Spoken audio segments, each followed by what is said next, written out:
Entrai pela porta estreita, porque largo e espaçoso é o caminho que conduz à perdição, e são muitos que por ele entram. Estreita é a porta e apertado o caminho que conduz à vida.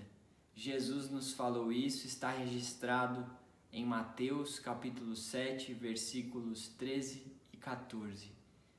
Qual será, então, esse caminho estreito que Jesus nos convida? Ou seja, Jesus nos diz que há dois caminhos, em geral. Um que conduz à perdição, que é largo, espaçoso. E outro que conduz à vida, com V maiúsculo, que é estreito, apertado. Então, isso já nos dá uma ideia de que caminhar pelo caminho que conduz à vida superior, pelo caminho que nos conduz acima, é mais difícil. Exige que estejamos vigilantes, atentos. Afinal, é um caminho apertado, estreito.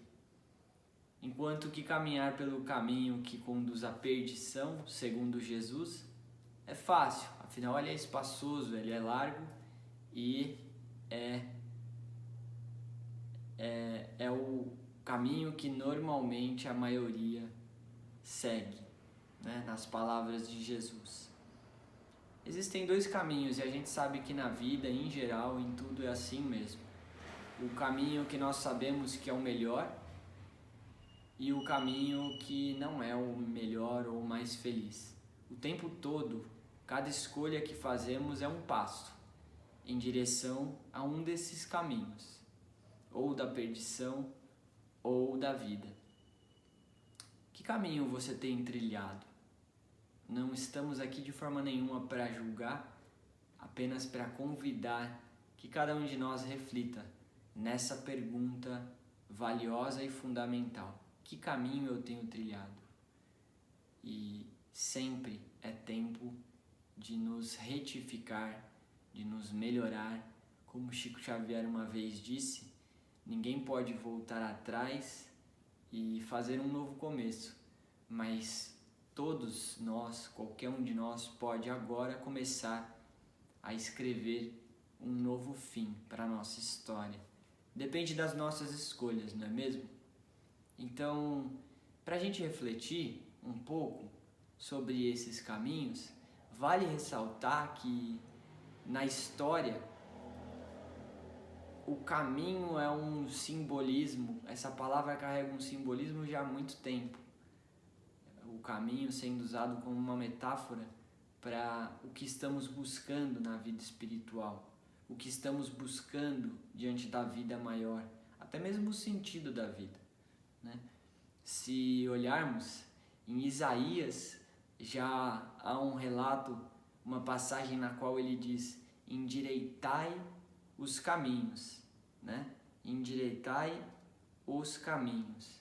Depois João Batista, em uma de suas pregações, relembra essa passagem e nos diz novamente: endireitai o caminho do Senhor, como disse o profeta Isaías. O que significa endireitar os nossos caminhos? Significa buscarmos no nosso interior um exame sincero do como estamos vivendo, para então aparar aquelas arestas que não estão legais, para endireitar as nossas condutas que não condizem com os ensinamentos morais do Evangelho. E é bom reforçar que nós aqui, quando citamos o Evangelho, não é na intenção de fazer isso de forma religiosa, né, ou de enaltecer qualquer caminho religioso, até porque em nenhum momento falamos disso. Mas o Evangelho como um manual de conduta, um código moral, no qual todos nós, de todas as religiões, crenças, podemos nos basear seguramente, sabendo que se fizermos aquilo, encontraremos paz para nossa consciência e a verdadeira felicidade. Para aqueles que creem, em Jesus como mestre, como avatar divino, como o maior ser de luz que já passou pela Terra, como nosso guia, aí sim fica mais importante ainda essa mensagem, porque é Ele mesmo que nos diz isso. Então é o guia mais seguro que nós temos. Agora, como que nós podemos endireitar esses caminhos? O que devemos fazer para endireitar esses caminhos? Bom, podemos pensar primeiramente dentro de nós. Quais são os hábitos que ainda temos cultivado em nosso interior? Quais são as posturas mentais, emocionais que ainda temos mantido em nós? Quais são os caminhos internos que temos percorrido, seja quando vamos fazer uma escolha ou uma tomada de decisão, ou como agimos e reagimos ao que a vida nos traz. E então, a partir desse exame, olhar quais deles já não condizem com... Porque todos nós queremos avançar. Isso independente do que nós definimos como avanço, todo ser humano quer dar um passo à frente, um passo acima, não é verdade? Então, buscar examinar como podemos dar esse passo acima, não apenas para atingir os nossos objetivos pessoais, porque dessa forma poderíamos cair no egoísmo puro e olhar apenas para nós e nossos objetivos, mas qual passo podemos dar para ser uma pessoa melhor no mundo? E é simples pensar o que é ser uma pessoa melhor no mundo. É só pensar aquilo que nós gostamos que os outros façam para nós. Será que nós estamos fazendo? E a partir disso, com certeza descobriremos em quais áreas da nossa vida temos algo a desenvolver.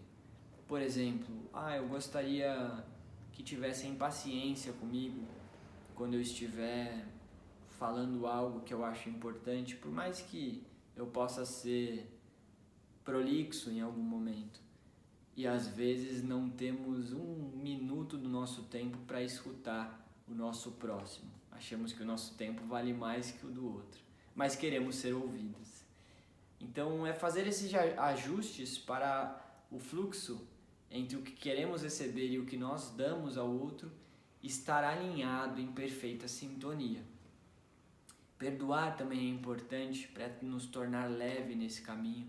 Aliás, a medicina já tem em alguns estudos, para não ficar longo aqui nossa conversa, vamos deixar a tarefinha de cada um aí que se interessar por pesquisar, mas a medicina já tem realizado diversos estudos, pesquisas científicas comprovando o como a prática de virtudes como o perdão e a gratidão influenciam na saúde cardíaca.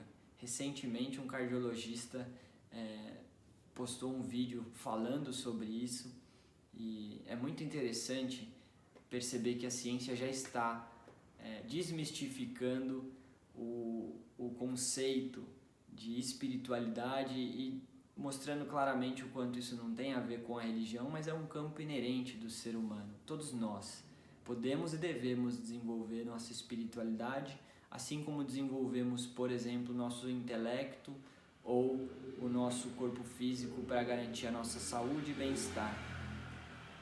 Emmanuel, no capítulo Endireitai os Caminhos, ele nos diz que muitos homens buscam o benefício do intercâmbio com o Cristo e buscam em rogativas incessantes, se perguntam: onde está o Cristo? Será que o Cristo não me vê? E buscam o Cristo olhando para fora, mas infelizmente falta-lhes dedicação ao bem de si mesmos.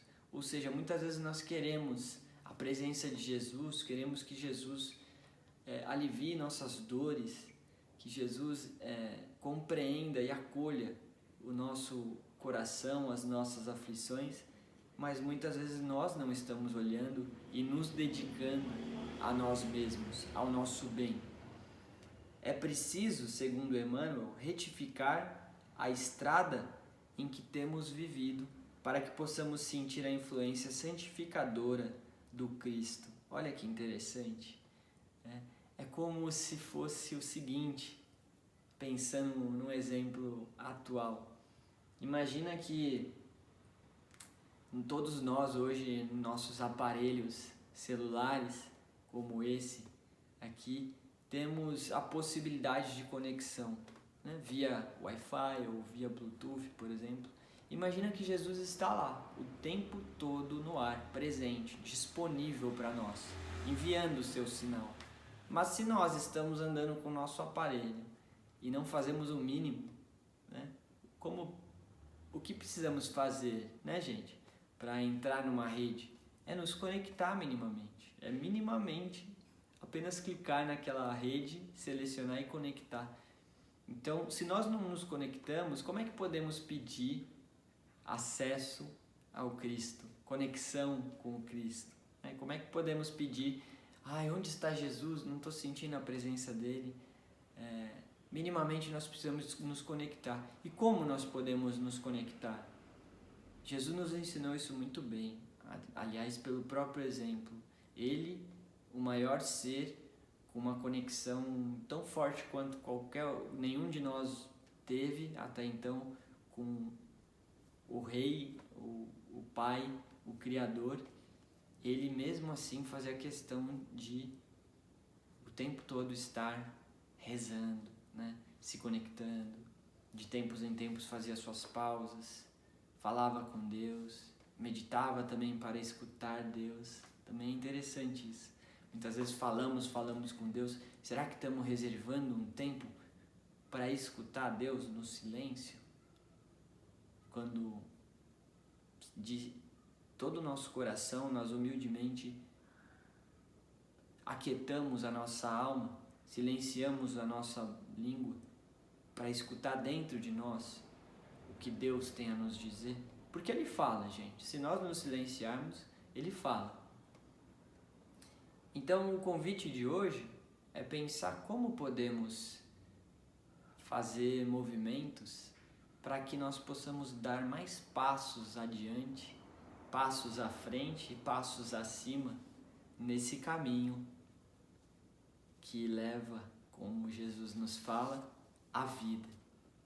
Em outra mensagem chamada Passo Acima, Emmanuel nos diz o seguinte, ele nos dá uma receita segura aqui, Burilamento moral e a prática do bem constituem o clima da caminhada para a frente no reino do Espírito. Olha aí, já temos a resposta então para todos nós que queremos caminhar para frente em direção à vida maior. Burilamento moral, ou seja, trabalharmos a nossa reforma íntima, nos burilarmos, né, como a pedra de buril que vai lapidando aquela pedra bruta, dando forma, né? Se for uma pedra preciosa, por exemplo, trazendo a parte preciosa dela, tirando aquela parte que estava escondendo todo o seu brilho, né? E a prática do bem. O que é a prática do bem? Gente, a prática do bem nós podemos entender de uma forma simples. Servir ao bem, servir ao próximo. Não existe a prática do bem pensando só em nós mesmos, nas nossas vontades, interesses, desejos, né? Dizem que São Francisco de Assis tinha por ordem de vida isso, né?